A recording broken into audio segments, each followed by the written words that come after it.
Hi everybody, welcome to episode 121. I can see that we've already got a bunch of people watching and we've got people in the chat. So I just want to welcome you and let you know that I just am so appreciative of some of the notes that you guys sent me over the last month. We've been away for a month and traveling, and we drove 5,000 kilometers up north. So I'll tell you a little bit about our trip. I have a ton of knitting to share with you because what else are you going to do when you are driving that far? I am starting the live stream a minute late today because I just wanted to double check on the kids before I pressed go live. They are in the other room watching a movie. I don't have any childcare right now. It's the middle of the summer vacation. It's July 25th. So just bear with me if the kids interrupt us, which hopefully won't be too much. And we are going to have a slightly shorter show today. So normally when I've been away for a month and haven't had a podcast, we would have an extended show. But we have a maker morning coming up this weekend and I'll be able to spend a little bit more time. And I need to be respectful of the kids' time.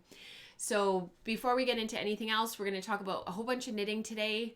I'm so excited to say hello to you guys.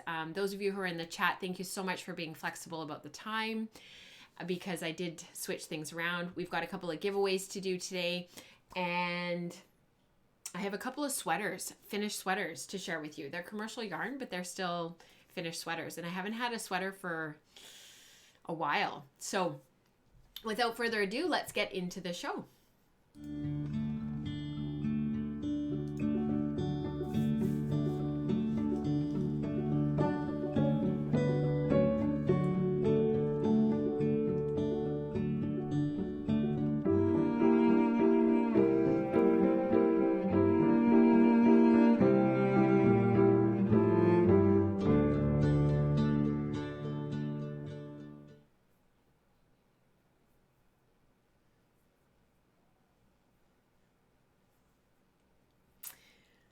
I can't believe how many people are in the chat today. I'm really excited to see you here. So thank you so much to everybody who is taking some time out of their busy day. And I know for some of you who are in the UK and Europe, it's actually quite late for you guys. And I know there are some people who are watching from down under and it's quite early for you guys. So it's 2 p.m. Pacific Standard Time here just outside of Vancouver, British Columbia.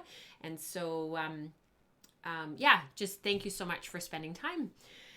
I'm just looking at chat because you guys are already super busy in there. So there's some Tour de France stuff that you guys are talking about. Thank you for the warm welcome, you guys, Karma and Diane, Rebecca, Charlotte. Hi, Wendy. It's good to see all of you here. So I really appreciate it, and I appreciate, like I said, I appreciate your time. So let's do the giveaways first, so that because I see that Wendy is in the chat today. Hi, Marla. So let's do that first. So I'm gonna just grab my stuff here. Couple of announcements. The book Unbraided by me and Katrina, we actually have just put in for a second run. So for those who are wanting a copy, there are still a couple available. Katrina is away right now, so, and we did have to order another run of books. So to those who have supported the book and ordered their copies already, I just want to say thank you so much. It far exceeded our expectations, and we have put in for another run. So for those who have been kind of on the fence about getting a book and not sure when and if they're going to be able to get one, if you want a hard copy, like a soft backed, it's back there in the background. I'm not going to reach for it because it's a little bit out of my reach. We are doing a second run, and then if you would like an ebook, in the show notes at wellforpearls.com or patreon.com/wellforpearls, the ebook is available there as well. There's going to be a slight format change to this show. We're going to see how it goes for this episode. What I'm hoping is that this live stream is going to be made public once I'm sort of ready to release the show. So there won't be a ton of editing in the background. So that's why at the beginning of the show, there was the stream that you normally see after the show has been edited and uploaded. So I'm just gonna see like how that all works in terms of you guys giving me feedback later around what it's like to watch the live stream later. You guys can see what's in the chat, all that stuff. And for those who aren't patrons of the show but are kind of curious about it, I'll give you an idea of sort of what chat is like and how friendly everybody is. And everybody's, it's just one big community. It's just amazing. So thank you, Rebecca. So she says that she's donating a copy to her guild and I know that Rebecca lives in Glasgow in Scotland. So thank you so much, Rebecca. I really appreciate that. Yeah, awesome. All right. So that's the book. The second thing is Maker Mornings. We are celebrating our 3-year anniversary here on Patreon. It's just unbelievable. It is what has kept the show on the air month after month, year after year, has been the Patreon campaign, and those of you who support the show, and I really appreciate it because it means that all of this stuff in the background is why I can do it. So thank you. So the Maker Mornings in June, July, and August were an opportunity to sort of celebrate and also to give those who weren't totally sure what it would look like, and also give me an opportunity to sort of see how it would come together to do these things called Maker Mornings, where we get together and it's sort of like an additional live stream and we all sort of make together. So on the last one in June, people were sipping their coffee and spinning and knitting and doing their own thing while also participating in the live chat while I did my making, which is actually why the Louette Jane is in here, because I was weaving for quite a bit of the show when we did that. So that was really great. The June show, so the 2 episodes that we had in June, there's the June episode thread in Ravelry. I had asked you guys to pop in there and let us know what your favorite colorway of any dyer, anything out there, like ever kind of thing, what your favorite colorway is. And lots of people came up with stuff. There were dyers in there that I'd never even heard of, so that was really cool. And then I did a random number generator, and it actually picked the post number 23, which is Wendy, who's in the chat today, this is the first time she's been able to hop into chat. So I know she's watched the live stream before, but this is the first time she's managed to find the chat. So congratulations, Wendy. If you could send me your mailing address, I will pop that in the mail for you. And what you will be receiving is from Disdarrow Ranch. The June's show was sponsored by Disdarrow, located in just outside of Kamloops, British Columbia, so in a place called Barrier, which is just north. And what I'm going to do, Lori made these, and I've talked about Disdarrow on the show quite a bit. You guys who watch the show regularly know all about Disdarrow Ranch. She is a no-kill fiber farm in the interior, and this one is 100% Romney, and this one is a whole mishmash of her own. These are her own fibers that she raises: Corriedale, Romney, mohair, and alpaca, which is in this one. So this one's quite a bit more like textured. There's a little bit more heathering, like the yarn will heather a bit more depending on how you spin it. I could see these would be really cool core spun into some textured yarn. You could do some thick and thin yarn, or you could pre-draft them and make them really fine and spin really, really fine yarn that would kind of poof a little bit, because there's quite a bit of texture in here, and you'd sort of have like a textured fine 2-ply. Anyhow, I'm going to take half of these and half of these, and I am going to keep half because Lori wanted to make sure that I kept some of these. I'm going to keep half of both, and I'm going to send the other half to you, Wendy. So congratulations. And as soon as I get your mailing address, I'll pop those in the mail for you, because we're around and we're home, and there is no reason why I can't get some mail done and organized and sent out. Now I'm going to put these in a safe spot, because otherwise they're going to get mangled. Now, the other giveaway that we have is for the calendar for the show. So the 2019 calendars that I still have, I have about 2 left. They started in June of 2019. So I'll get this sent out as quickly as possible, but we draw this giveaway from the introductions thread in Ravelry. And so that was a change that we made back in June. And so this one is going to post number 586 to Lisbeth, who lives in Belgium, and your username is Lisbeth for Beck. So I will message you on Ravelry so that I can get this out ASAP. And thank you, Lisbeth, for taking a few minutes to introduce yourself. I really appreciate it when people hop in there and take a moment to introduce themselves. It really makes a big difference. So thank you. I think that's it for housekeeping. If you would like to keep up to date on what's going on in the woolen spinning community and you're sort of wondering about what's happening in our community, you can hop over to wellforpearls.com and sign up for the newsletter. And a lot of the news about what's going on in the month, all of the links and everything for the show, they're all posted in that newsletter. And it only goes up once a month, and there wasn't one for July.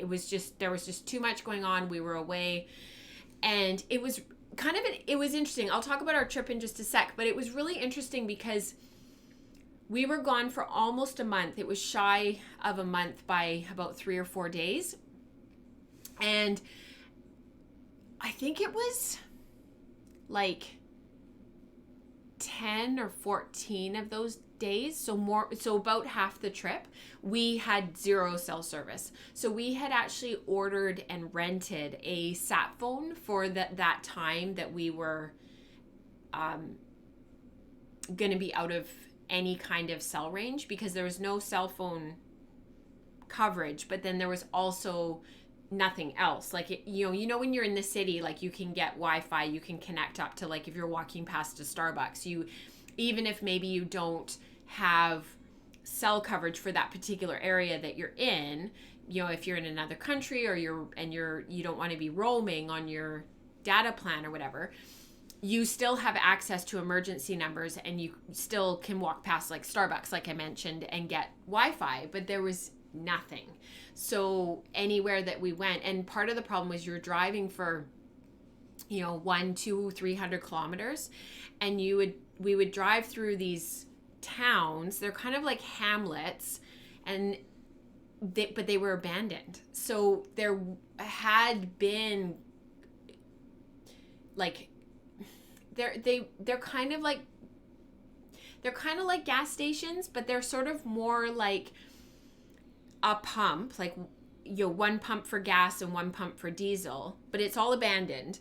And then there was, like, a building behind that would have been like a cafe restaurant and a lodge and some cabins for people to stay in. And we saw this again and again and again along the highway. So as we got further and further north, and once we left Fort St. John, which is in the very northern part of British Columbia, as we left there, it just became, like, more and more and more abandoned and more deserted, until we got to Watson Lake, which is in the southern part of the Yukon Territory.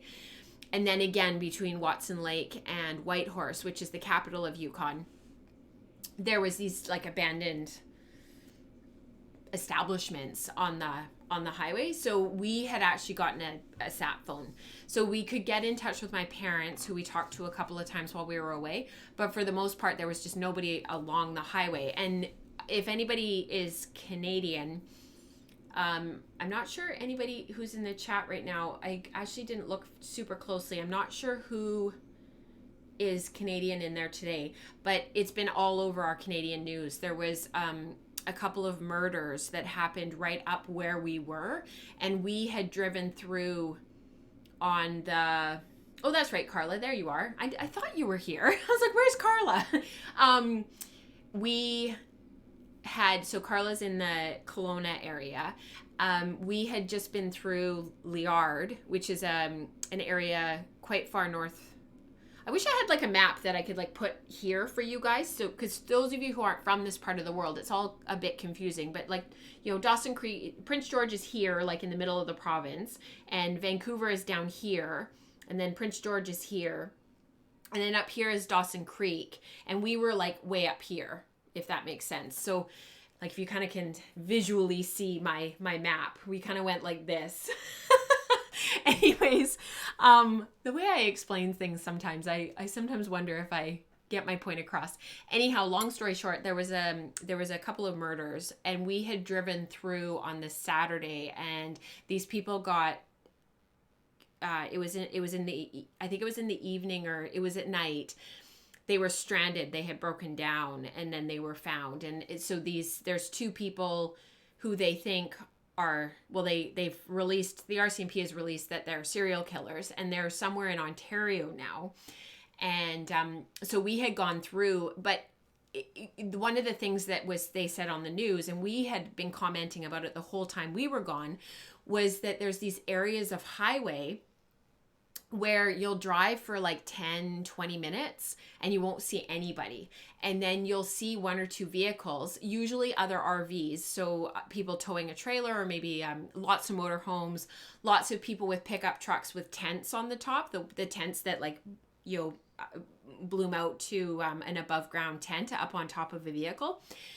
And then you'll drive another 20, 30 minutes and you won't see anybody again. So very, very deserted and well traveled. Like, there will be people that will come by, but definitely times when you'll go for 20, 30 minutes and not see anybody. The nice thing is, because we only traveled during the day because we've got young kids with us, and it was just we just won't be traveling at night as long as the kids are small. There's a lot of semi-truck traffic. So early in the morning, like there was a couple of times where we pulled out at like 7 a.m. because we had like an 8-hour driving day. And there were tons of semi-trucks on the road. So in that sense, it's good because they've got their CB radios. So we never felt unsafe, and we never felt like there weren't other people around, and all of the campgrounds are really, really busy. But you can see how if something's going to happen, it's kind of like the Highway of Tears, which goes from Prince George out to the coast, out to Prince Rupert. There's been tons and tons of disappearances and a lot of violence towards First Nations women along that highway who are trying to travel that highway. And you can see how, because there's these big, hundreds of miles of where it's deserted, there's no transportation options, there's no buses, it's not safe, people are hitchhiking. You can see how people get where it's unsafe, and some people, they don't have a choice, they have to travel those highways. So anyways, it was something that we talked about quite a bit, and this is something that we were very aware of. Great question, Sarah. So how'd the kids do with all the driving? It was really quite incredible. They were amazing. There was 3 days where we had 8-hour driving days, and they were incredible all 3 of those days. There was one day that was actually a really short day where we only drove about 2 hours. They were having such a tough time. They hadn't had a good sleep. They were super restless in the back, but that was the only day that they struggled. Other than that, they were amazing. And of course, I was doing a ton of knitting. So I had pre-planned, I posted on Slack a couple of photos of my projects and of what I was taking and what I was going to be working on. And I found this trip, for whatever reason, really, really challenging to plan for. So I took over our dining room table and I had all of this stuff laid out, and I was sort of like, okay, this is great. Like, I have all these yarns, and I was coordinating yarns together and figuring it all out. And I don't know what it was. Like, once we left, it was almost like, because we had so much time in the truck and so much time in the vehicle, and I had all of my patterns in Google Drive on my phone, and I had made them available offline so that I could access them all, because I don't tend to print patterns anymore and print paper. And for whatever reason, it was almost like once we started going, nothing would work. Like I would start knitting something and nothing would work. So this is my first project, which is a great segue, because I wanted to work this conversation in with the projects that I had to share with you. So this is the Adventura shawl by Laura Nelkin, and actually it was my first Laura Nelkin pattern. I've not knit a Laura Nelkin pattern before, even though she's so incredibly prolific and she's a really popular knitwear designer. I had never knit one of her patterns before. So it was a really great experience, really well-written pattern. And this is the Adventura shawl. And so there's 3 choices. You can knit choice A, B, or C. And this is B. And I'll bring this up closer so that you guys can really see it. And I honestly ripped and re-knit this yarn 4-5 times. I tried the Frida shawl, which has fringe, which is a shawl that I've wanted to knit forever. So now I just feel like I have to make an effort to spin for that project specifically. But I used, this is a breed and color study, so I'm going to go into a lot more detail about this project in the September How I Spin content. So on the vlog for How I Spin, and also in the PDF for September. So I'm going to kind of give you a really quick overview. But for whatever reason, this yarn just would not work for anything. And there's this amazing knitting shop that I found in, I'm just going to like spread this out so you guys can see it. There's this amazing knitting shop that I stumbled on that's in downtown Whitehorse in Yukon. And this shawl was actually hanging up on the wall. And so you can see how the lace goes this way and then it also comes out this way. And when I saw it hanging there after trying like 4 different patterns, so I'd already ripped and re-knit this Dorset yarn, this Handspun again and again and again. I couldn't believe, it's so funny, Becca, you would ask that question, how did the yarn stand up being ripped and re-knit? I couldn't believe how well it stood up. The yarn was starting to not lose its twist, but it had lost its crispness when I started to knit this. So the individual plies, like, you know, when you look at 2-ply yarn, it can be really, you can really see the 2 singles in the 2-ply. And I had noticed that it had started to like fuzz up a little tiny bit, and it was almost losing like it's, like it wasn't really well differentiated again, if that makes sense. And I have a little bit of the leftover yarn, and I'm going to skein it up, and I'll include photos in the vlog and in the How I Spin PDF so that you guys can see what that looked like. But I think why this pattern captured my imagination was because, and why I was willing to try one more time to knit with this yarn, was because you're supposed to use a contrasting yarn. So you're supposed to use one yarn for this section A, which all 3 of the pattern choices, so A, B, or C, have. So you, all of the patterns are knit up to this point the same. And then it's like choose your own adventure. So that's why it's called the Adventura. The rest of it is your choice. So you can do a, I think it's garter stitch. Now I'm forgetting. Garter stitch, this lace pattern, or a more complicated lace pattern. And I saw this one in the shop. It's called the Itsy Bitsy Yarn Shop. It was so cute. And the owner was just lovely. I think her name was Laura. And this was hanging on the wall, and I took a photo of it of the tag, because I knew that I would forget what it was called. And sure enough, when we got back to the campsite, we had Wi-Fi at that campground, because we usually stay at provincial parks or territorial parks or national parks. Like, we usually don't stay at private places. But at this, in the Yukon, we decided in Whitehorse to stay at a private place. And because they had a pool, and it was actually hot springs. And so it gave the kids a chance to sort of unwind at the end of the day, because we knew we wanted to go up to Haines Junction, which is an hour and a half north of Whitehorse, along the highway that you take to get to Fairbanks, Alaska. And so we knew that we'd just driven 8 hours. We were going to hop in the truck the next day and go up to Haines Junction. It was just more driving, and we just wanted something at the campground for the kids to sort of have a bit of a reward or something to look forward to when we got back. So we stayed, for those who know that area, we stayed at Takini.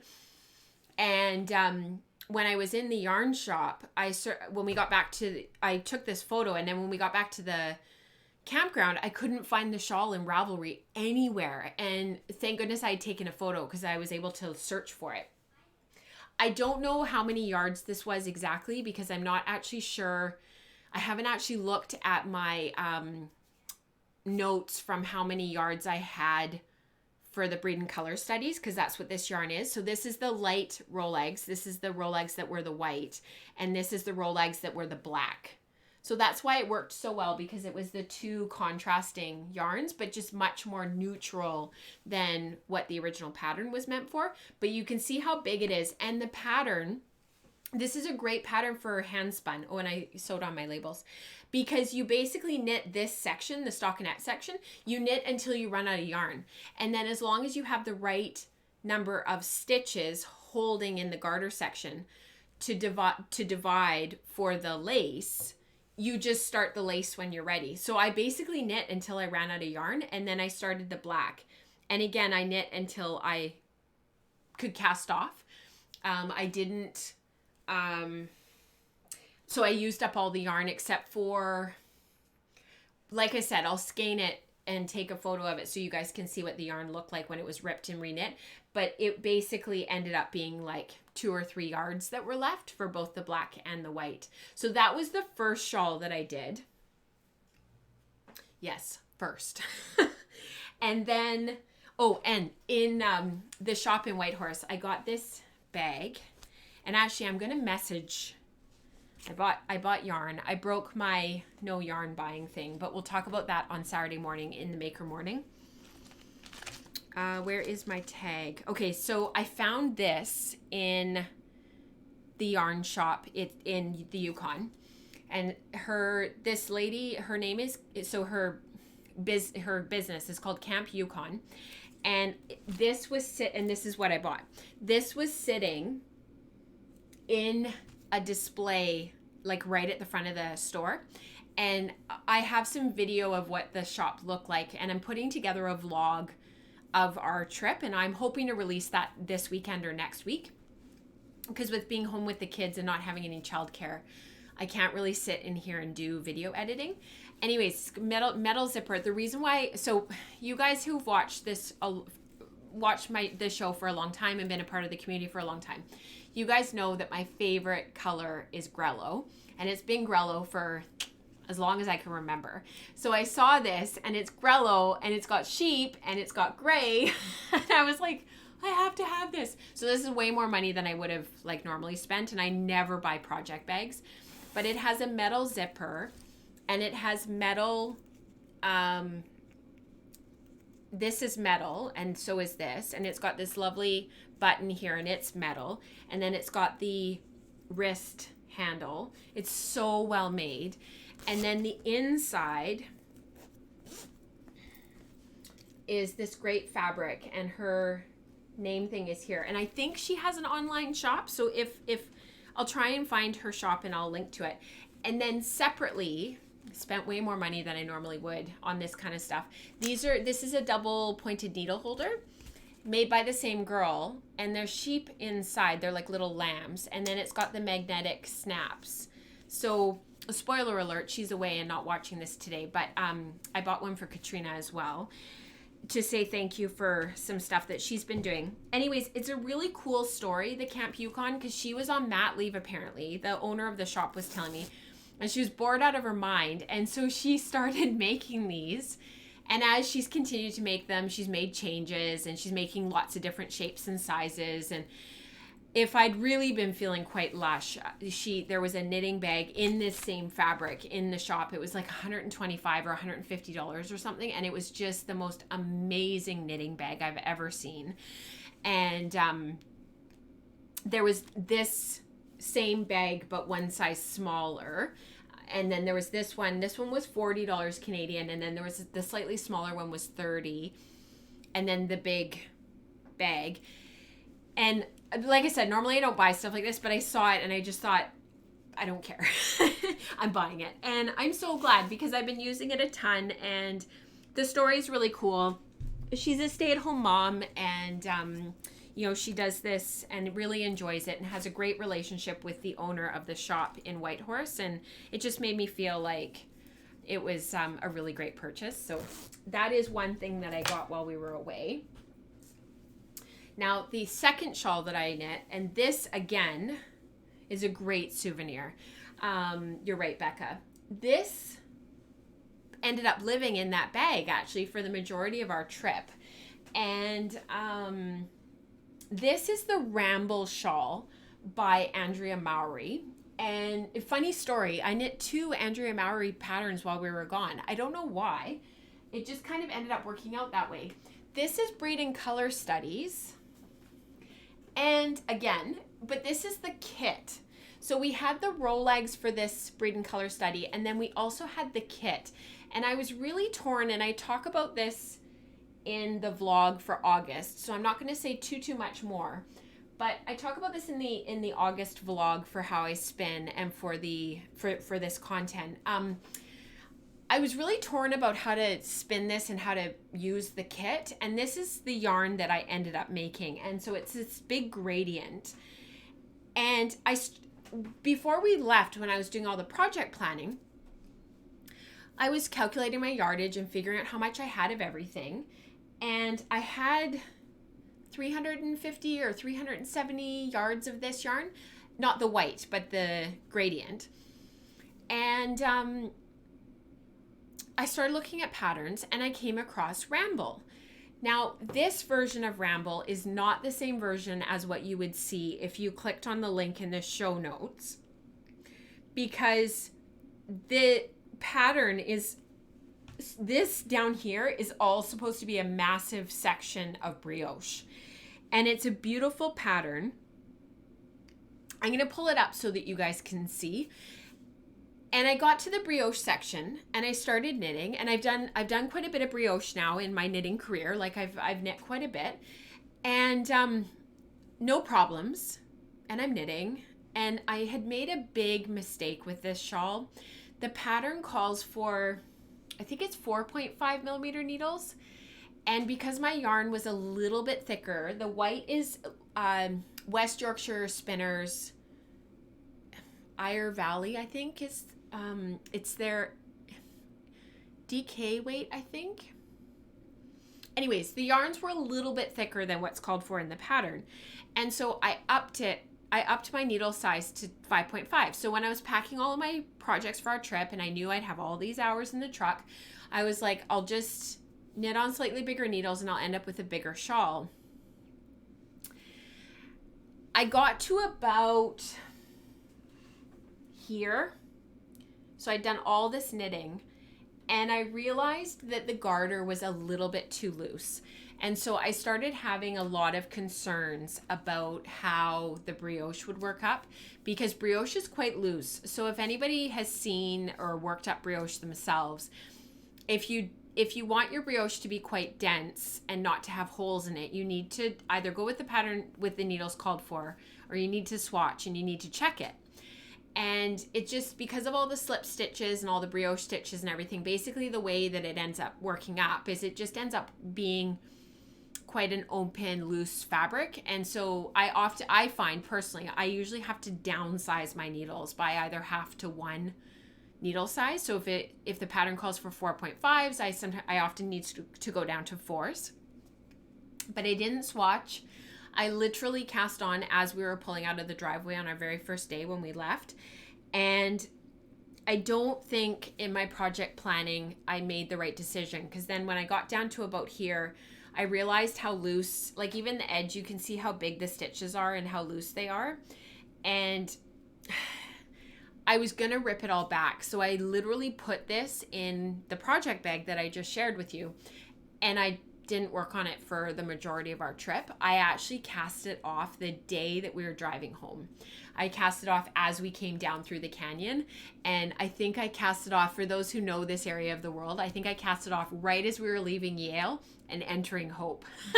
So all of these projects have been blocked in the time that we've been home. We've had really beautiful weather since we've been back, and because of that really loose open stitch, and because I didn't swatch, I ended up ripping back all of the brioche, and and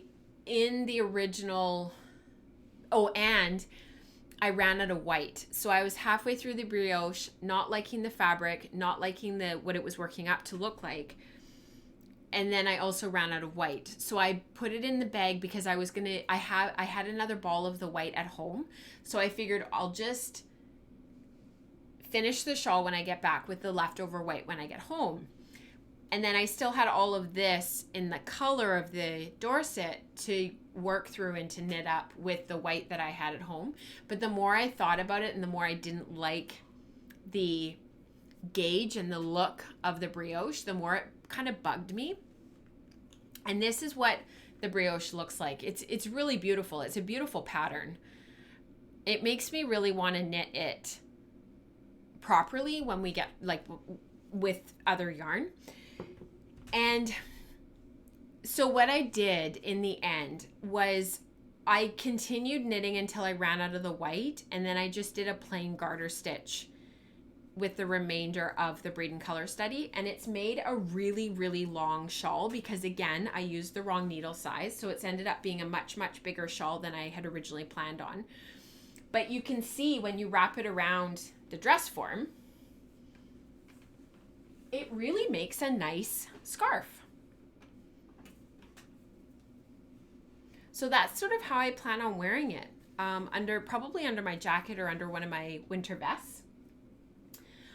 This fall, and I'm actually really looking forward to it. I sewed on one of my labels, and it actually ended up turning out okay. It's not the pattern, it's not what I had originally planned, but it's okay, you know, and it shows off the yarn, and that was the whole purpose, was to show off the yarn. So I'm actually really pleased with how it turned out, but man alive,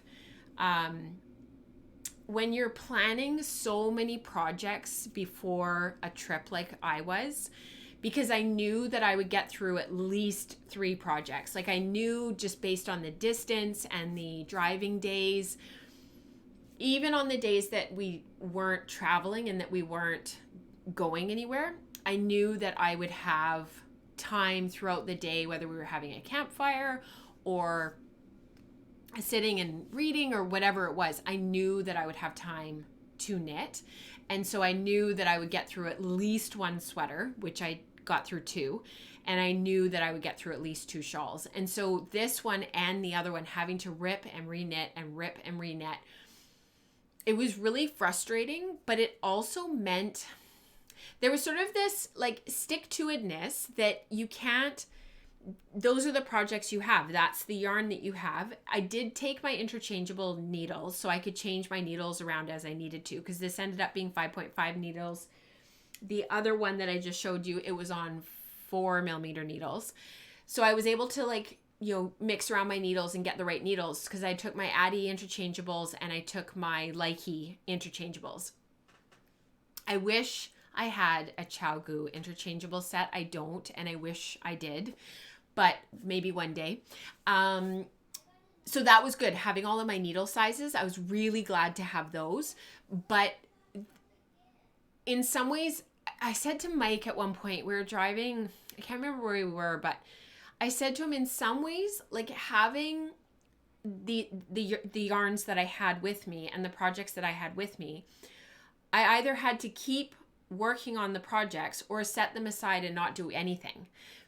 So it kind of forced me to work through that discomfort of having a project that wasn't really working and trying to figure it out, because both shawls were like that. And I'll show you, we'll take a break from talking about all the finished projects just for a sec to share with you a spin that's in progress right now. But it did kind of force me to keep working and keep pushing to figure out what the yarn wanted to be. Whereas like when we're at home, it's easy because you've got all your stuff at your fingertips. It's really easy to just move on to the next project or grab that yarn out of your stash. And I posted this on Instagram. I'm really curious about this idea of only having enough material, like not necessarily just sewing material, but like material to make things for the equivalent of 7 to 9 projects. And it was something that was posted on a sewing post on Instagram. And then somebody had tagged that person saying like, that's such an interesting idea. And then I stumbled on that post and then linked back to the original post. And it's this idea of not having a lot of extra stuff to work and not having this massive stash, and it forces you to use the materials that you have. And it was just a really interesting reflection, because there I was with the equivalent of about 5 projects. None of them went the way that I had planned. They all had problems, and then trying to figure out like how to make them work. Whereas I think at home I would have just put them aside and left it, and maybe not even finished them. So interesting. Yeah. So, sometimes the satisfaction is about making it work, and restrictions can be useful things. That's just exactly it. And I think that's why it's kind of planted this seed in my mind of like, what does that mean? Like when we put restrictions around some of this stuff and around our making and whatnot, you know, I've been really curious for a long time about this idea of having a really, really small stash, which is why I've been trying to knit through my commercial yarn stash and not accumulate anymore. And I've just been really wondering like what that would look like in terms of if I only had, like if I worked over the next couple of years towards only having the equivalent materials for, you know, however many projects I decide that is comfortable for me, you know, whether that's 7 or 9 or 17, it doesn't really matter. And what that might look like. It's just really interesting. I've just been kind of ruminating on that. I have been continuing to work on this spin. So this is my Polworth. I think it's organic Polworth. Oh, it's Polworth. Sorry, I put in the show notes that it's organic Polworth, but it's actually Polworth Silk, 8515. Smith and You. She's located in Kamloops, which is actually there. So when you drive up the Coquihalla outside of Vancouver, there's Kamloops and then Barrier. And Barrier is the next sort of major, they're pretty small, major town after Kamloops. And so Barrier is where Lori is with Disdero, and then Marianne is in Kamloops. So I have been very slowly spinning this up, and I am continuing to. So I'm doing this on my Lendrum. I've just been unbraiding it by 2 or 3 pulls, breaking it, and then stripping it down into 6 to 7 sort of strips of fiber and pre-drafting, and then just spinning. My long-term plan is actually to make a 3-ply, and I think what I'll do is I'll just spin until my bobbin is full, and then I'll spin another bobbin until it's full, and then I'll siphon off 3 weaving bobbins of singles based on weight, and then ply a 3-ply. When I was doing all my project planning, I kept again and again and again, I kept coming across the shifty. The shifty, it's a shawl, it's a sweater pattern. It's a crop sweater, which isn't usually my jam, but I really love this sweater.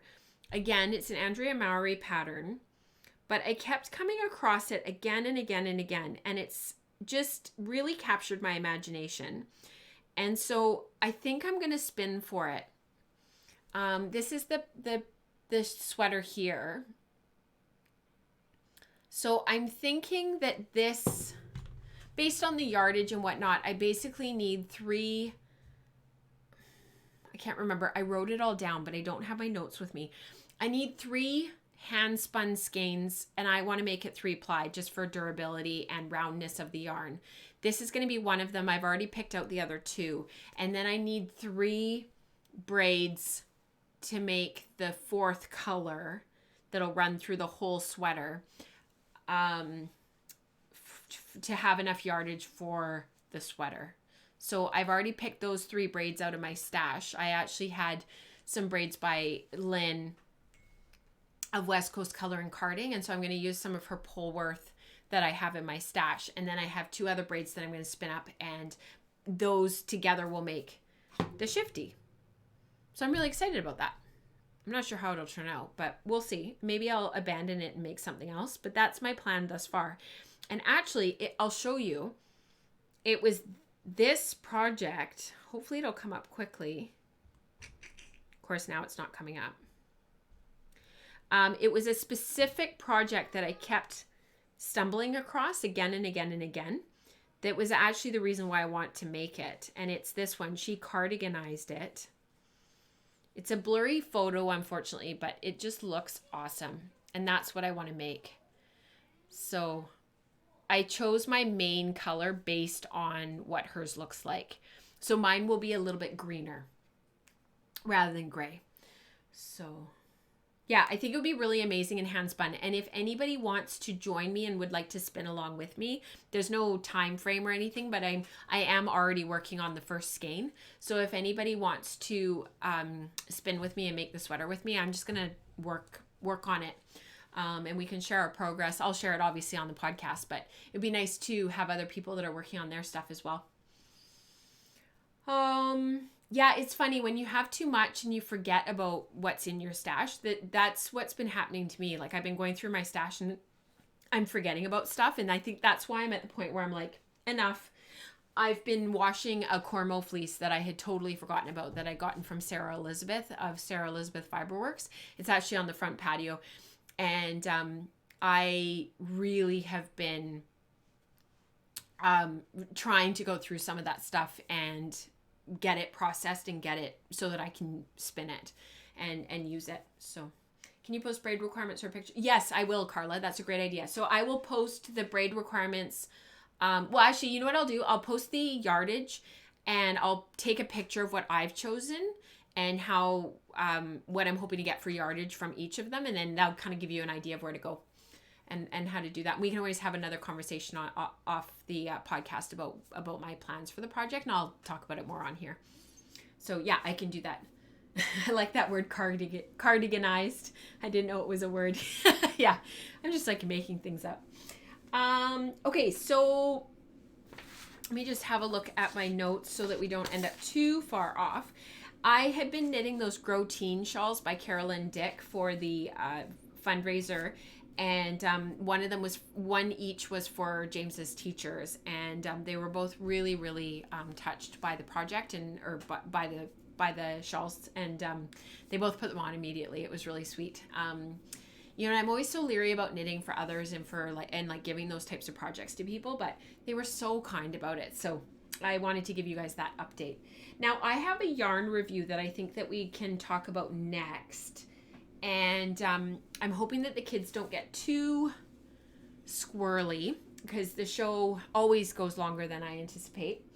This is the second Andrea Mowry pattern that I knit while we were away. So I put a tag in it already. This is the Throwback. It was the Rhinebeck sweater for, I don't even remember which Rhinebeck it was. But this is West Coast Color and Carding's Homespun. So this is a new yarn that she's going to be carrying, and it's not actually available in the online shop yet, but it's a 100% Ramble, and it's from a flock that is cultivated and raised in Alberta, and she has the rights to the fiber, and Custom Woolen Mills in Carstairs, Alberta is going to be processing this yarn for her. And I had shared it on the podcast right after Fibers West back in, I think I shared it the first week of April. I can't remember which podcast episode that was. But then the plan was that Katrina was going to dye the yarn because Lynn hadn't started to dye it yet. It was still in its plain white version. And so Katrina was standing right there. And so Katrina said, like, could I dye it? And, you know, Rachel can talk a little bit about how the yarn takes the dye and then, you know, Rachel can knit with it. So this yarn's amazing. Katrina dyed it. And we chose 4 different colors. And I'm going to do a blog post on this. So I will post the photo, like the colors that we chose, and one is like cinnamon bark and one of them is another color, and I can't remember which one is which, so I will write a blog post. But there's the darker reddy brown, the blue, and then there's this light sort of medium brown that's quite warm, and then the kind of tawny color that's the body of the cardigan.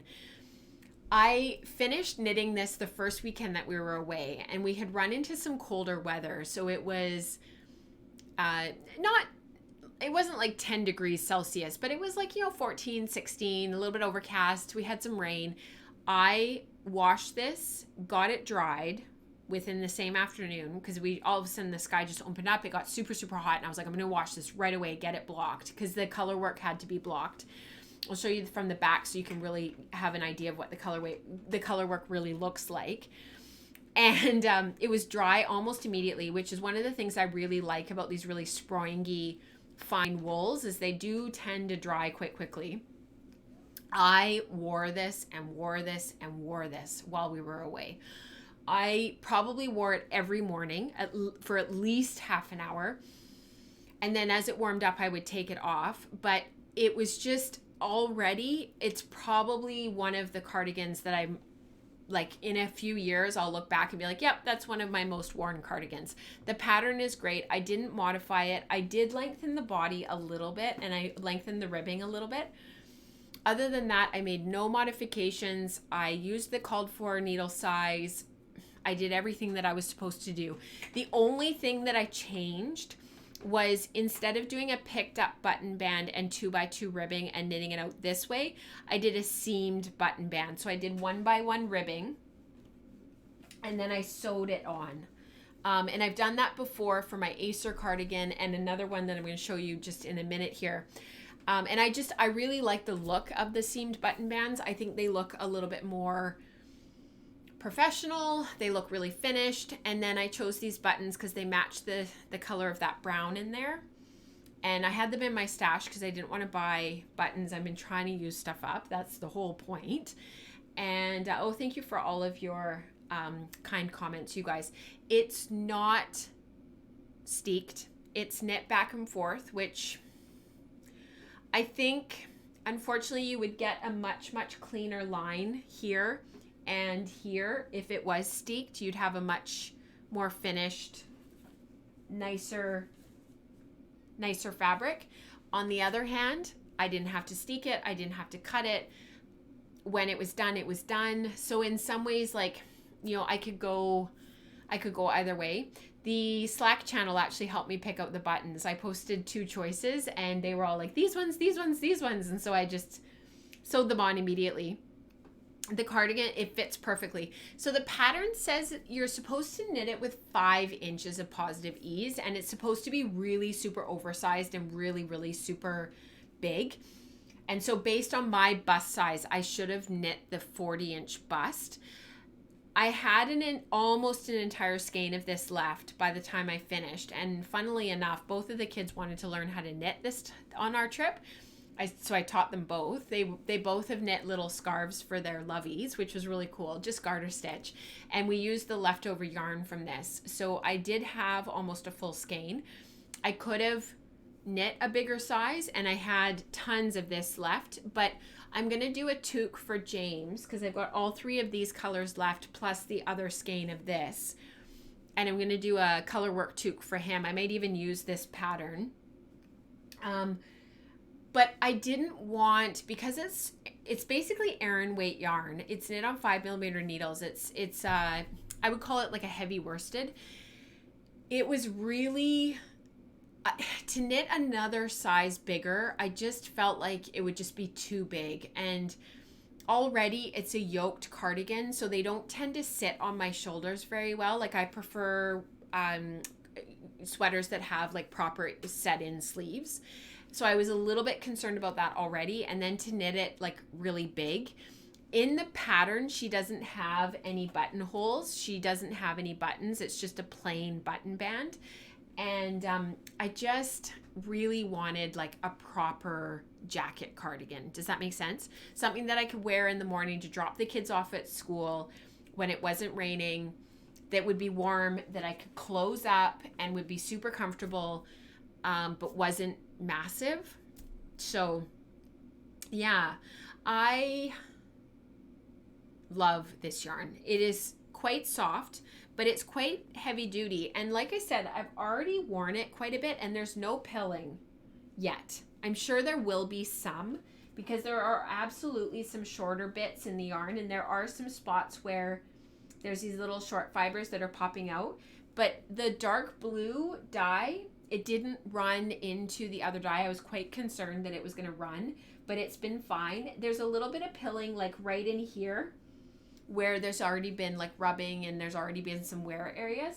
But honestly, once that stuff works its way free and I can shave it off, and it's not very much at this point, it's going to be fine. And I think it's a 4-ply. So to knit with it, it was really round. It was really quite a lovely yarn. Oh, it might be 3-ply. It's 3-ply, and it's round and it's really nice. It was really funny knitting with this because I was working with other commercial yarn as well at the same time, which I'll talk about in a minute. And I kept thinking to myself, because I think Lynn is calling this yarn homespun. And the whole time that I was working with it, I was like, this is like my handspun. This is what I spin for my handspun. It's more consistent because there are areas of our handspun that gets inconsistent when you're spinning a really big sweater spin. It's just part of making handspun. But the yarn, like when I was knitting with it, like the 3 singles, when you untwist them, they're nicely twisted. They're not under twisted at all. They don't draft apart. And the yarn itself just feels and looks like handspun, which was really cool because it gave me that experience of working with yarn that just felt like a real, true farm to yarn. And I really enjoyed working with it and not having to spend hours and hours and hours processing and knitting, processing and spinning enough yarn to make a sweater like this. You know, I was able to work with the yarn, really enjoy it, get to the knitting right away. It still had that feel of being really sheepy and still have that feel of the farm in it. And a cardigan that I really love and I've already worn a ton. So that was really cool. There's a whole bunch of questions, so I'm just going to catch up with you guys. Thank you for the compliments on the buttons. I'm glad you guys like them. I'm not willing. Oh yeah, because Jane Rich. So yeah, I hear you, Carla. Carla said she doesn't want to do color work flat after her experience with another pattern. I get that. If you don't have a great experience, it's not my favorite. I would have been happy to steek this. If I was to knit it again, I would knit it in the round and I would steek it.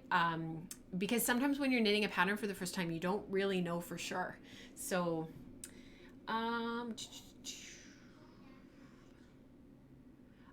there was no rows where there were 3 colors. It looks like there were. Oh yeah, there was. Oh yeah, right in here there are 3 colors that I was carrying. I had them all. I'm a picker. I knit with my left hand and I carry my colors in my left hand. So I would have the main color, the second color, and the third color. So the color that I wanted to be dominant was over my first finger. So I just, it's not super fast, but I would just tip my hand based on what the color was next. So you kind of get into a nice rhythm.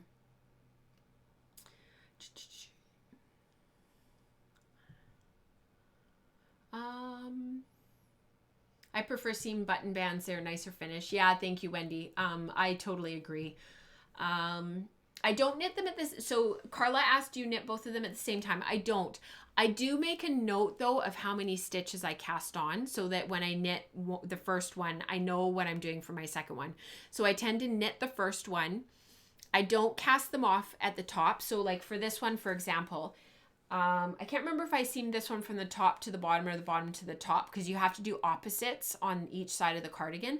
But I always slip the first stitch and then I knit, purl, knit, purl, knit, purl. And then the last 2 stitches are knit, knit, or purl, purl so that I have a seam stitch.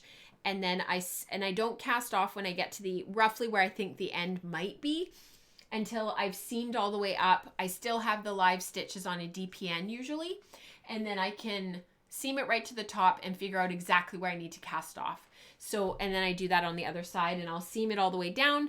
And then the same thing, I'll keep the stitches live until I know exactly when. So sometimes I have to rip back a row or 2 to cast off. And sometimes I have to knit a couple of extra rows and then cast off. It makes it a bit slower, but to me, it's really important to get a really nice finish and to have this basically match up. So I'm actually not a steeking expert. Marla said it would be a great topic. I've only steeked twice before. I'm definitely not the person to do steeking, but if anybody knows of some really great YouTube tutorials, let me know and I'll pop them into the show notes. There's no waist shaping. It's just knit straight. So you start at the bottom. No, sorry, you start at the top, knit, take off for the sleeves, and then knit straight. I was going to add shaping because in the back, it's a little bit poofy for me back here. Like I could have added a little bit of shaping in here, but you know what? It's actually ended up being totally fine because it's more like a jacket and it cinches in really nicely. So that actually worked out okay. One sec. Nora's just asking me something. That's fine. Go ahead. She's just wondering if she could have something from the kitchen. Yeah, fruity knitting. They've done a bunch on steeking, haven't they, Diane? That's great. Yeah. The yarn will be sold through Lynn of West Coast Color and Carding. So once she has it, she wanted to dye it. It'll be available at Knit City, which is local here in October. But once those links are there, I'll make sure that I post them. And when I do the yarn review, I'll post them. Lindsay, Artifacts of Appreciation, who's on Instagram, she's going to let me know when this yarn is available. And as you can see, I mean, it took the color beautifully. So yeah, turned out really well. I'm really happy with how this turned out. So I will do a blog post and talk about the yarn in more detail and the colors that Katrina dyed to work up in the color sequence that it did. I think the throwback that Andrea, like in the pattern, I think it's like rust and there's greens in here. It's really pretty what she chose too, but I wanted something a little bit more neutral. So, and it I don't know, the colors are very me. So, and they go with all of my wardrobe, and that's what I wanted. So yeah, so that is that. All right, let's talk about, I've got 2 more projects to share with you. So you know what, let's blast through. The kids are being amazing. So let's do that. I'm going to share with you, do you want to do the shawl first or the sweater first? I'll do housekeeping while you guys are making your decisions and your choices around sweater first or shawl first. This month in our How I Spin, in the 51 Yarns spin along, it's all about textured yarn and tail spinning. So if you are so curious about tail spinning and curious about textured yarns, that might be something for you to check out. The links are in the show notes. And the How I Spin content this month is on the row legs that I was showing you that were featured in the Adventura shawl. So, all right, you guys say shawl. All right, I love it. Okay, so I had some Dorset horn that I had spun in 2014. It was Spunky Eclectic Club. And I spun it during the very first Spinzilla that I ever participated in. And I tried to knit socks out of this yarn, and they didn't really work because the yarn was so fine. And, you know, at the time I should have just downsized my needles from 2.5 millimeters down to 2 millimeters, but I didn't. And so I took this yarn with me because I really wanted to use, my original plan for Breed and Color Studies was to put all of these yarns together and make one big project with this yarn, the Adventura yarn, and the gradient. But that didn't work. And I knit, reknit, ripped, reknit, like it was just terrible. This yarn got knit up 3 times. 3 different projects, because one of the projects it got used in with the light and dark row legs, ripped that out. Then I tried another shawl that was just plain stockinette, ripped that out. And then I tried another combination with the light and dark row legs, and I ripped that out. So by now the yarn's been ripped out like 4 or 5 times. It got really, really knotted. I lost a couple of yards of it because it was so knotted I just couldn't salvage it. So we were driving home by this point. I had basically written this yarn off. I pulled out some 4mm needles. The Adventura had gone really well. I had cast it off already and I put it aside. And I pulled this yarn out and I was like, I'm just going to knit the same pattern and the same shawl that I knit for, and I published it on the blog, some yarn that my friend Charlotte at the Sweet Georgia Yarn Studio had dyed, and I wanted to do that really simple garter stitch with the stockinette stitch. Let me just find it. And to just show off the yarn. That was the only purpose, was to show off the yarn. And I posted it's like a recipe, and I posted it on the blog, and that was the shawl. So I started knitting this pattern, and I cast on for the garter tab, and I think I cast on, 3 stitches for each side for the garter tab. Let me just double check. Yeah, 3 stitches. And I just started knitting, and then over time, I got sick of that. I was just like, well, and so I added some knit two togethers, yarn over. And so I did that every 3 sections. So there was like the lace section, and then there was the stockinette section, 2 ridges of garter, and then stockinette, and then I did another lace, and I did the same thing over again. I did that for a while. And then and then by this point I was running out of yarn. And so then I just did a big garter stitch border, and I cast off really loosely. And I have to say, of all of the things that I've made in the last year, like since the new year, I just knit this as it came from the ball, like from the skein. I had balled it up before I left, and this yarn's been sitting in my stash for 5 years. This is probably one of my favorite things that I've ever made. I don't know why. I don't know what it is that I love so much. I just love it. It's a great size. It's not too big. This can get, the tails can get knotted underneath, so I can wear it under my winter jacket. I'll stand up so you guys can see. And I really, really love it. It's got a great shape. The colors are perfect. I bought this shirt when I was in Whitehorse. Isn't that hilarious? It was in this great shop that was in the same mall as the knitting shop. I could have bought the entire store. And of course, I love this color. And it was on a mannequin at the front.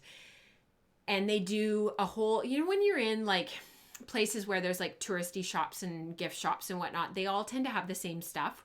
And if you're in Banff and Jasper in Alberta, and you go up to some of these places that are sort of along the pilgrimage, if you will, up to Alaska, a lot of the shops have the same stuff, but instead of saying like Banff, it'll say Jasper. And then if it doesn't say Jasper, it'll say Whitehorse. And if it doesn't say Whitehorse, it'll say Fairbanks. So it's just been the places have been changed. Anyways, this shop had a whole bunch of their own designs. So this shirt is her own design printed. And there was a couple of other shirts that were their own. And there were some Christmas ornaments with the same designs in Christmas ornaments. So I got a couple of those. And anyways, it was just a really great shop. It's called The Collective Good, if anybody's in that area. So this shawl, it's just one, this is one of my most favorite things I've ever made. And I think part of it is the colors are harmonious. They work really well together. They're interesting. I'll lay it out on the dress form again so you can really see it. There's the seafoam in there. Like you can really see when it's laid out that there's the striping. I spun this completely randomly. I had just come back to spinning. I was having a lot of trouble with the Dorset and with spinning the Dorset. I was spinning it on my Kromsky Minstrel. It kind of ended up spinning up a little bit like kind of long draw, kind of short backward, kind of short forward, kind of inconsistent. Like even when I was knitting with the yarn, I was like, wow, this is really inconsistent. But it doesn't matter. Doesn't matter. It's a 2-ply. I spun half of the braid to one bobbin, half of the braid to the other bobbin, plied them together. And I remember the yardage actually worked out quite well. Like it was quite matched. I remember that. I had to do the last little bit from a bracelet ply. And, there's places where the colors marled a little bit and where they twisted together. But, for the most part, the colors are quite clean. It's just random spinning. But the whole braid and the colors worked because even though I had the braid and I just spun it because I was inexperienced and didn't really know what I was doing, there wasn't anything in the braid that if they twisted together, they weren't going to create something really horrific. Like even if the green, this kind of forest green down here, to you it looks forest green, but it's actually moss, brown, yellow, and blue that all twisted together here. But it works because your eye optically mixes all those colors. And in here where the purple is, right underneath sort of this peachy orange color, there is a big section where they twisted together. But they work because they're both quite warm. They're from the same side of the color wheel. And so even though one's a cooler color and one's a warmer color, it still is okay because there's no like red or anything really kind of out in left field. There isn't any overt yellow, the colors are all quite analogous. And then you get this little bit of interest in here where there's that little bit of purple that she put on the braid that just adds a little bit of interest. And then overall, it works. So one of my favorite things I've ever made. I love the lighter colored sections that seem to be luminescent. Yeah, it's interesting, isn't it, Sarah, how that ended up happening? Like, it's almost like this is kind of glowing, and it creates depth and interest down here as well.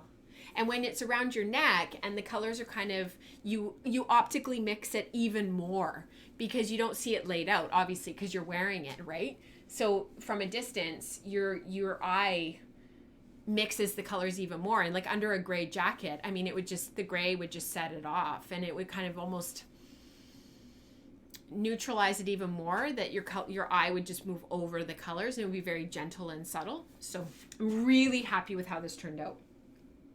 And I'm hoping that it'll get a ton of wear. And it's amazing how soft it is. I thought it would end up being really, really, really coarse and not very nice against my skin, and it's totally fine. Thank you, Wendy. The eyelets make it really special. I think the eyelets make it a bit more interesting. Leaving stockinette sections in all of those sections would have been fine, but adding those eyelets just make it a little bit more interesting, and they make it pop a little bit more without adding too much texture. Because you always have that sort of dichotomy between having too much texture in some of the handspun because of all the color twisting, and not enough texture to make it boring or uninteresting. So I think it worked out really well. And they make it drapey, which is nice because it's not a particularly drapey yarn. So I have one more project to share with you, and this is commercial yarn again. So I know this is a hand spinning podcast and we talk about hand spun yarn, but this is old stash yarn. I've had this in my stash since 2007, 2006, 2007. This is Archangel, and this is Malabrigo Arroyo. And I knit this same yarn when I was pregnant with James in 2011, 2012 in a different colorway, and I knit Acer by Amy Christophers, or Christophers, however you say her last name. And I've had this yarn in my stash all this time, and obviously these are not colors that I normally wear, but I pulled it out. I had 4 skeins of it, and I just thought, you know what, I'm going to do something with it, and if I don't like the color and I'm not going to wear it when it's done, I'll gift it and pay it forward, because it's actually quite a bit of money just sitting there in my stash, and I wanted to do something with it. So it's Lady Marple, and it's by Nadia, I think it's Leshen Krish. Which order is, I always forget which order her last name is in. Chrétien Leshen. I've knit a few of her patterns before. I knit the Cozy Me, knit a couple of other patterns. She's done some collaborations with Solène. Can't remember her last name. Anyhow, I really love how this turned out. So Lady Marple actually calls for Aran weight, heavy worsted Aran weight yarn. And I bought some yarn while we were away, and I've been knitting it. And you guys know I rarely knit patterns again, but this is Custom Wool and Mills. I bought this at the yarn shop in Whitehorse, and this is the same pattern. This is Lady Marple again. This is the yarn that I have bought because driving 5,000 kilometers, I ran out of projects. So I had finished everything, or pretty much finished everything, and I needed something to knit.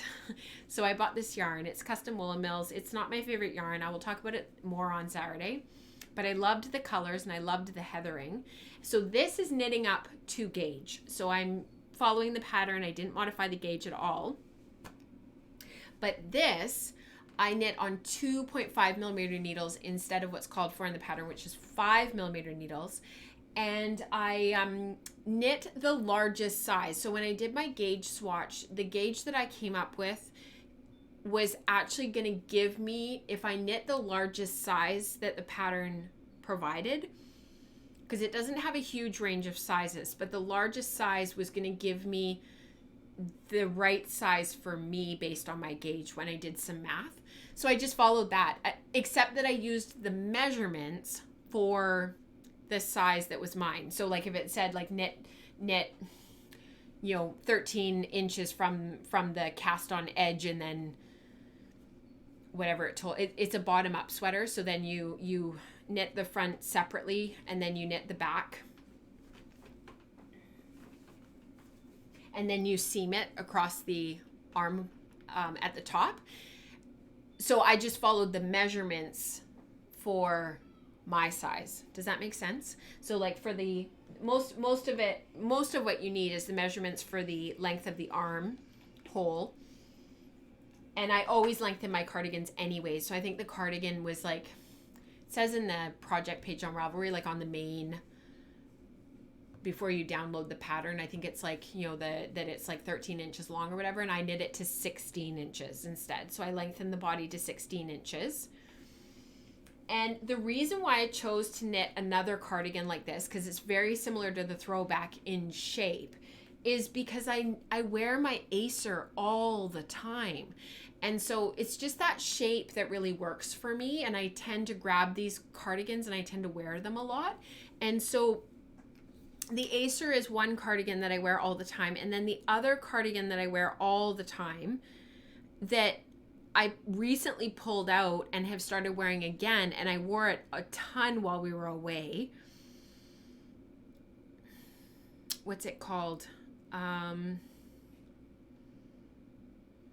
me see if I can find it in my projects. It was a striped cardigan that I knit way back when we still lived in Vancouver. And it was from, here it is. It was from Elizabeth Zimmerman's Knitting Without Tears. This was when we still lived in downtown Vancouver. I recently found this cardigan and I've been wearing it a ton, and I wore it a ton while we were away. And again, it's that shape, that round neck, not cropped, because, well, this one's cropped, but this one, same as the Acer, they're both 16 inches from the underarm down to the bottom of the sweater. And they just suit me. Like they're wearable. I use them. So I thought, you know what? That's what I'm going to make. I've wanted to make Lady Marple for years. It's not a new pattern. It's been out for a long time. These buttons were in my stash for something that I had bought for James that I didn't use these buttons for it. I know they're not absolutely perfect with this cardigan, but there's a whole bunch of this specific color in the yarn. So I thought, you know what? I'm stash busting. Yes, it makes them, like, you can see them because they're quite obvious. Like, you see the buttons immediately. Makes it interesting. And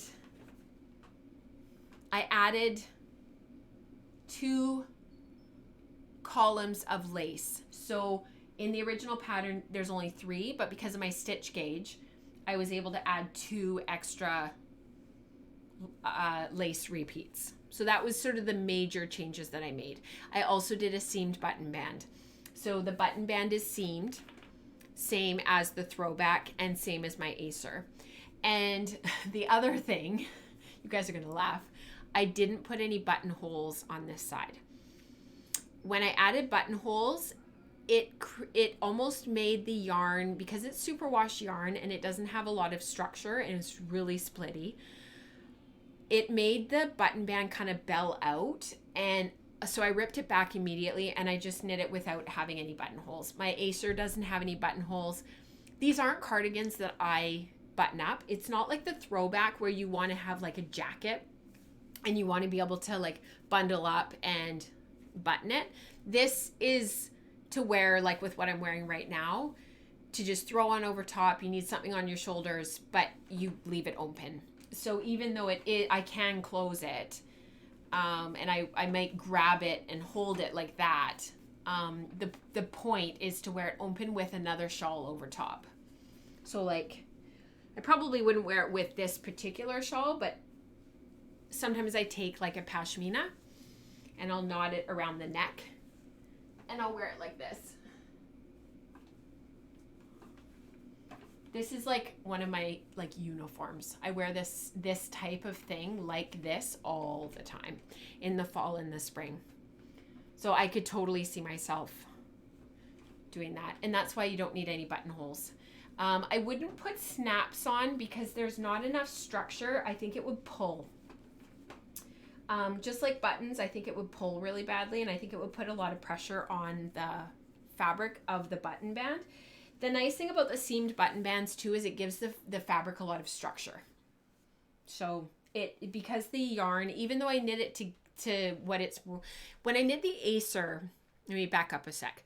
When I knit the Acer, I knit it really loosely. So I think it was like 4mm or 4.5mm needles, and it was the Arroyo. But this I knit on 3.5mm needles, which is way more consistent with what this yarn is supposed to be knit up at. So it's a much denser knit. It's a lot warmer too, actually. Not that this superwash yarn is really that warm, but you know what I mean. But there's still not as much structure to the yarn as there is to a yarn like this. That's, yes, they're both multi-ply, but this isn't superwash. And this is way more like what the wool was like when it came off the sheep. So there's this just structure to it and this integrity to it that just doesn't exist when yarns are treated to a lot of chemicals and are made into superwash. It doesn't mean there's not a place for them. It just means it's different. It's a different type of sweater and it has a different use. And I tend to just wear them drapey and open. So I don't button cardigans. Cardies usually bust is too big, but never thought to not put buttonholes. Yeah, I think it really depends on, like, are you going to gift it on to somebody who would want to button it? And can you change it if you did want to button it? So the snaps is a great idea. And the other thing is I could always unseam this and take it off. I have enough yarn. I could just take this apart. So the only other thing is the color, typical hand-dyed yarns. Especially like I found with Malabrigo, I always get a line if I don't blend the colorways. You guys might not be able to see this, but the button band is actually a different colorway. Like it's the same colorway. They're both Archangel, but even though they're the same dye lot, they look different. So you might not be able to see that on the live stream, but me sitting here looking at it, I can see that they're different. And that has happened to me with every single skein of Malabrigo that I've ever knit. It just is what it is. So what I did on the cardigan body is when I was getting to the end of a ball, I striped the yarns for as long as I needed to until the other yarn was done. And then I did it again, and in the sleeves I did the same. So there's no overt changes. Oh. One of my ends is poking through, even though I already wove it in. That's going to bug me. Even though I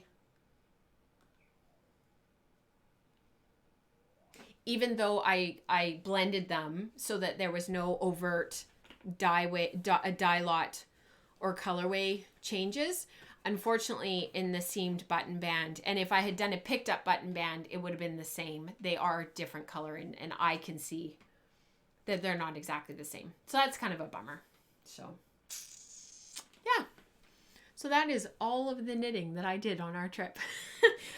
It was a lot of knitting. My hand was getting sore. This yarn for my other lady Marple, the custom Wool and Mills yarn, and I'll talk about it on Saturday morning in more detail. It's been really hurting my wrist. So this is the first sleeve done. In the pattern, you pick up for the sleeve and you do short rows and work the sleeve cap, and then you knit it in the round all the way down. But for whatever reason, it just wasn't working when I did that with this version. For whatever reason, it was creating these really weird holes where I was working the short rows. And so I decided to do a seamed sleeve cap instead. So this is the first one, and I'll seam it into the sweater so that it'll be more of like a traditional set-in sleeve, whereas this is a picked up short row sleeve, and then you knit all the way down. And it's okay. They work up okay. They're not my favorite. I definitely, if you're going to have a set-in sleeve construction, I would way rather do this and have a little bit of seaming to do at the top. And then I always knit the sleeves in the round anyways. So it's just personal preference. I don't mind seaming. as you can see with all these seamed button bands. It's just that the short row sleeve cap is not, it's not great. It's not my favorite. So I'll talk about that more on Saturday morning when we have our maker morning. But yeah, my wrist was getting really sore because that yarn is, it's got a certain structure to it that it's just it's quite stiff. This was fine. This was no problem. Even with all this purling, because it's purling that really aggravates my wrist, no problem. The Throwback, no problem.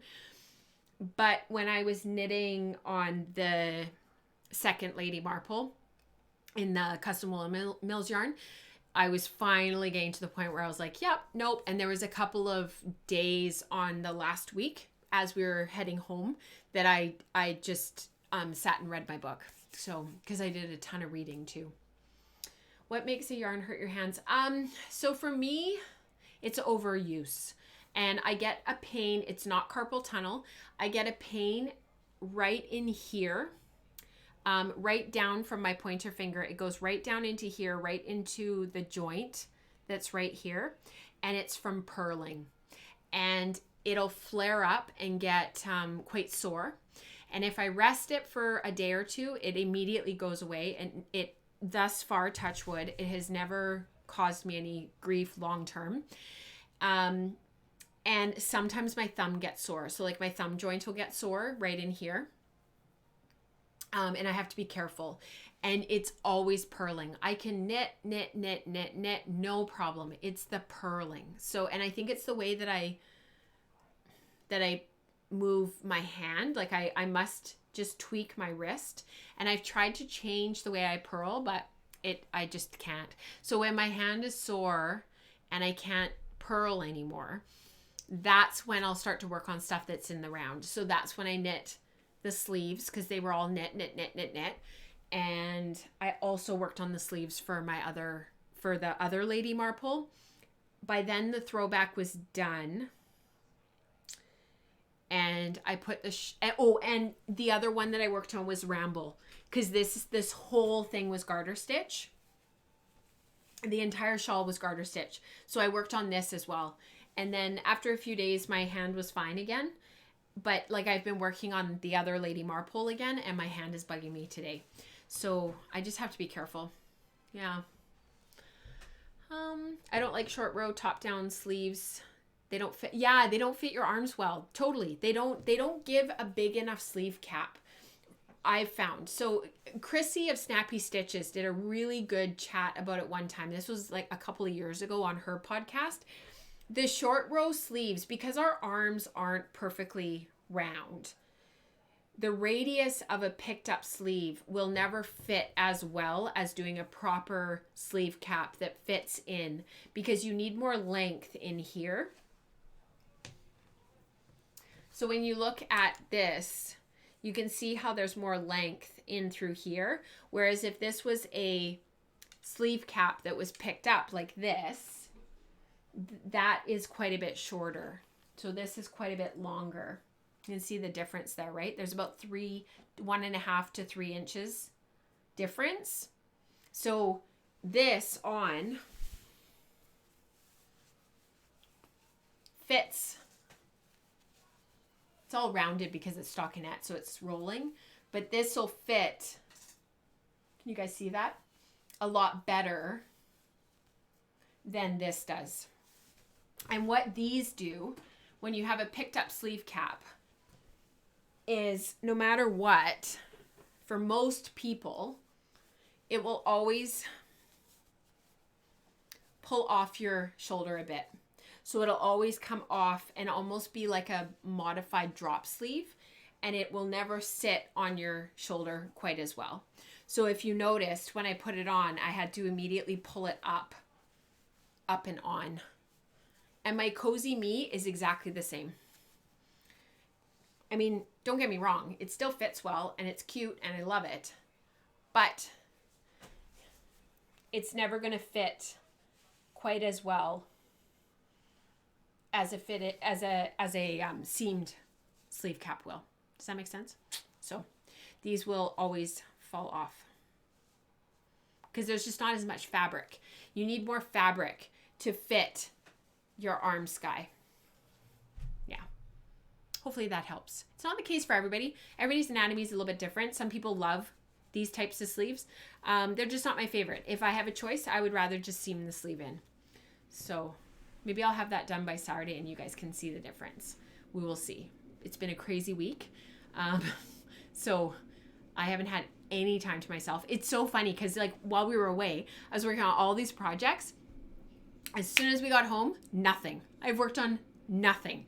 The only reason why this is done is because I took the kids to the spray park this morning and I was here, right at the top here, and I was able to knit the sleeve cap. But other than that, I've done nothing for myself all week. It's just been back home. And of course, no childcare help. So I don't begrudge it to my parents by any stretch. I've been thankful to have what I have had until now. But unfortunately now I don't really have any help. So my mom has to focus on my dad.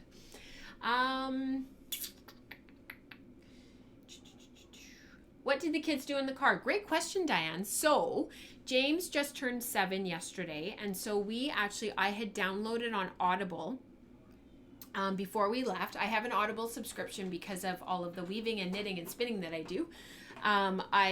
It was worth it a long time ago for me to subscribe to Audible and to get the credits every month.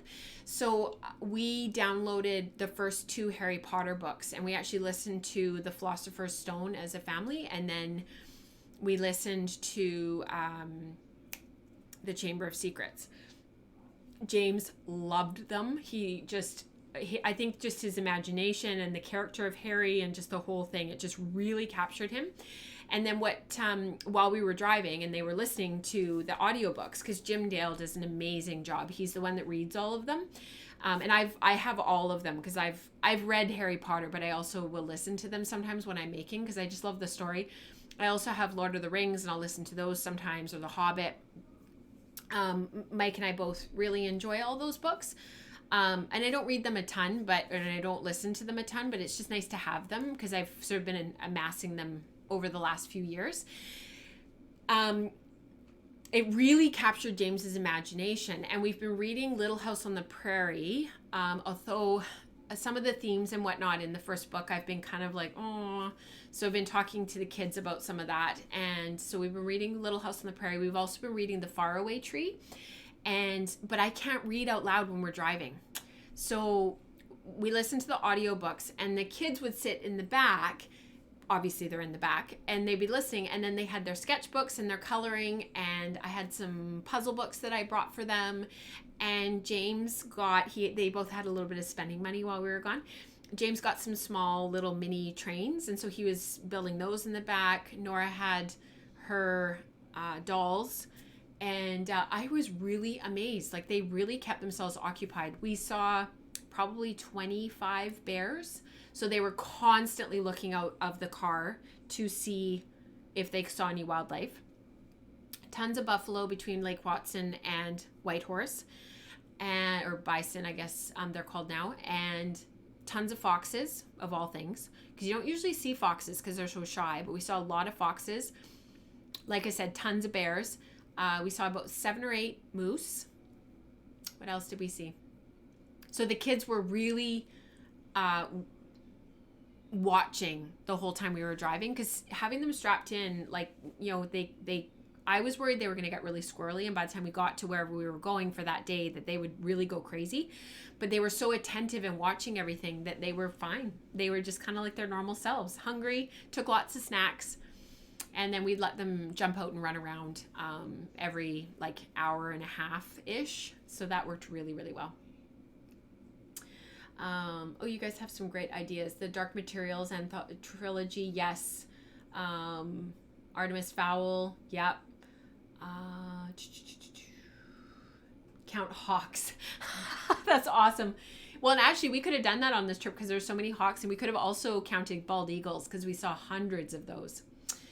All right, I'm looking at the time. My kids have been amazing through this live stream, and it's about double the amount of time that I had planned, because I was hoping naively that we were going to have a shorter show. So I will talk to you all on Saturday morning if you're able to make it to the Maker Morning for those who are patrons of the show. And until next time, happy spinning. I hope that you're really well where you are. If you're in the Northern Hemisphere, I hope you're getting lots of sun and it's really summery where you are. And for those in the Southern Hemisphere, I hope winter is treating you well and that it's not too cold.